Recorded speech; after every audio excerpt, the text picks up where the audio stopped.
Ethical Standards. 24.4 Code of Ethics.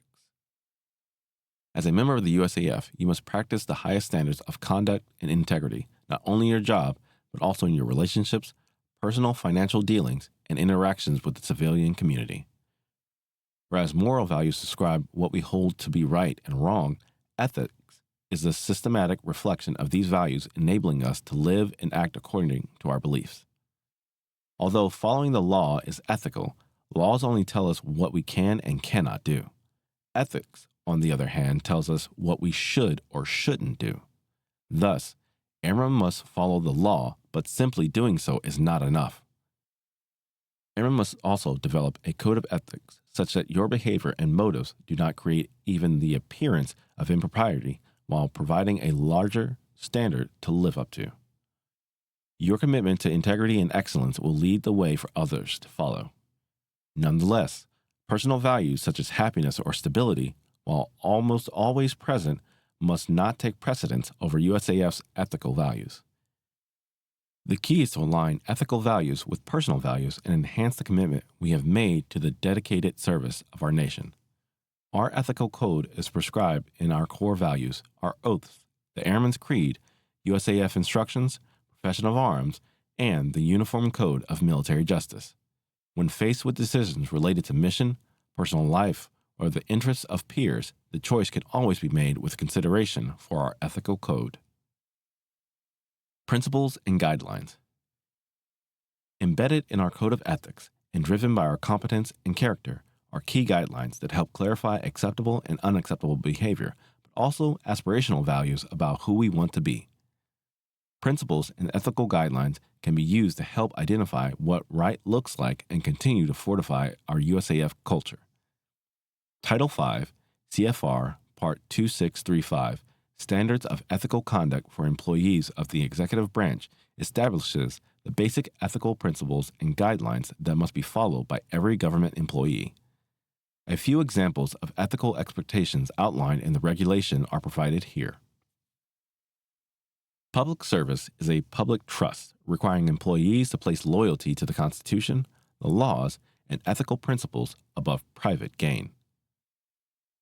Employees shall not hold financial interests that conflict with the conscientious performance of duty. Employees shall not solicit or accept any gift or other item of monetary value from any person or entity seeking official action from, doing business with, or conducting activities regulated by the employee's agency or whose interests may be substantially affected by the performance or non-performance of the employee's duties. Employees shall not knowingly make unauthorized commitments or promises of any kind purporting to bind the government. Employees shall act impartially and not give preferential treatment to any non-federal entity, including installation, recognized private organization, or individual. Employees shall protect and conserve federal property and shall not use it for other than authorized activities. Employees shall satisfy in good faith their obligations as citizens, including all just financial obligations, especially federal, state, or local taxes that are imposed by law. Employees may generally not accept gifts from subordinates or employees that make less pay than themselves. Employees may not solicit a donation or a contribution from other personnel for a gift to a superior, make a donation for a gift to a superior official, or accept a gift from a subordinate personnel except for voluntary gifts or contributions of nominal value not to exceed $10 on occasions of special personal significance such as marriage or birth of a child, or occasions that terminate the superior-subordinate relationship such as retirement, permanent change of station, or assignment. 24.4.1 Ethical Dilemma. An ethical dilemma is a situation where one is forced to choose between at least two alternatives. Three general causes or sources of ethical dilemmas are uncertainty, competing values, and potential harm. Uncertainty is the result of not having all the facts pertaining to a situation, not having enough experience for dealing with a situation, or not having a clearly established policy, procedure, or rules for deciding how to make an optimal decision. Competing values occur when our personal values conflict with those of our institution, subordinates, peers, or supervisors. However, the mark of a true professional is maintaining high professional standards despite conflicting values by locating the conflicting values, weighing one's options, and deciding upon the best course of action. Potential harm relates to the intentional and unintentional short and long-term consequences caused by our actions. Decisions and actions. As airmen, we should always think through second and third order effects of our actions. We must apply a sense of order to our priorities so we are able to overcome temptation to stray from our military norms and values. When contemplating what to do, consider possible courses of action by listing the best options and quality checking ideas to take the right path. When possible, take the decision process to the next level and put each course of action to the test. Dr. Robert M. Hicks, former Deputy Director of the Civil Air Patrol Chaplain Services, identified 3 tests we can use to check the morality of our actions and decisions. The network test. The network test consists of asking yourself, how would this decision look if it was aired on the news? If your actions were broadcast on the evening news, would you be proud of your actions or ashamed? Would your actions bring credit to yourself and the USAF, or would they discredit yourself or those we owe? If you find yourself leaning toward a negative response to these questions, then your decision doesn't pass the network test. The United States of America test. The United States of America test focuses on asking yourself, is this decision good for the United States? Is this decision good for the USAF? Is this decision good for my unit, us? Is this decision good for me? If you take this course of action, are you properly ordering your priorities? If you can't answer with a resounding yes, this might not be the best decision. The Divine Test. The Divine Test deals with asking yourself, would I feel good about the decision when I give account for my life? When telling the story of your proud and honorable service to our country, would you include conversation about this decision? Would you feel guilt or loss of trust from this action? If you can't confidently provide a positive response, the course of action fails the Divine Test. 24.4.2 Honorable Characteristics. Airmen share a history of valor, courage, and sacrifice.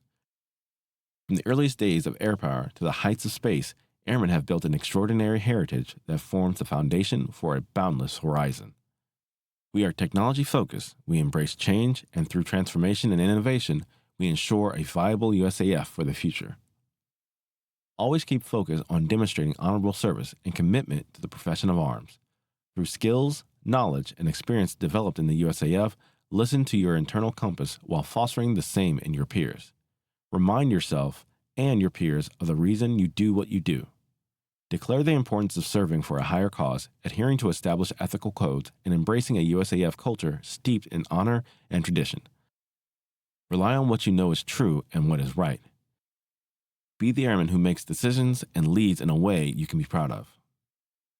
Airmen firmly grounded in the core values react to combat stresses, operational deployment pressures, and daily home station demands with valor, courage, and sacrifice.